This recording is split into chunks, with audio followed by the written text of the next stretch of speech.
ఏమాత్రం ఉప్పు లేకుండా నైవేద్యాలు తయారు చేసి స్వామివారికి నివేదించే ఆలయం ఒకటి ఉందండి. ఆలయమే ఉప్పిలి అప్పన్న ఆలయం అనమాట. ఈ ఆలయం ఎక్కడుందంటే మనకి తమిళనాడులోని కుంభకోణం శివారులో తిరునాగేశ్వరం అంటే తిరువెన్నగరం అంటారనమాట.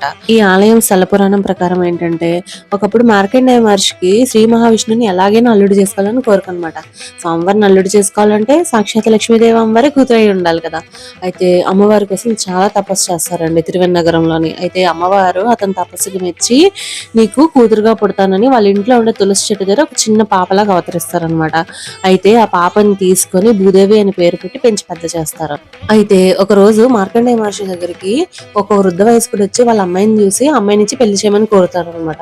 నాకు మార్కండేయ మహర్షి ఆశ్చర్యపోయి, మీరు చూస్తే ఎంత పెద్దగా ఉన్నారు, మా అమ్మాయి చూస్తే చాలా చిన్నది, కనీసం కూరల్లోని ఉప్పు వేసి రుచి ఎలా ఉందో కూడా చెప్పాలన్నంత చిన్నదాయి మీకు ఇచ్చి అలా పెళ్లి చేస్తాను అని అంటారు అనమాట. పర్వాలేదు, మీ అమ్మాయి ఎలా వంట చేసిన ఉప్పున్నా లేకపోయినా నేను వంకలు పెట్టకుండా తింటాను, నేను చాలా తక్కువ సప్పటి నుండి నాకు ఇచ్చి పెళ్లి చేయండి అని అడుగుతారు అనమాట. ఈ సందిగ్ధత నుంచి బయటికి రావాలని చెప్పేసి శ్రీ మహావిష్ణువుని ప్రార్థిస్తారనమాట.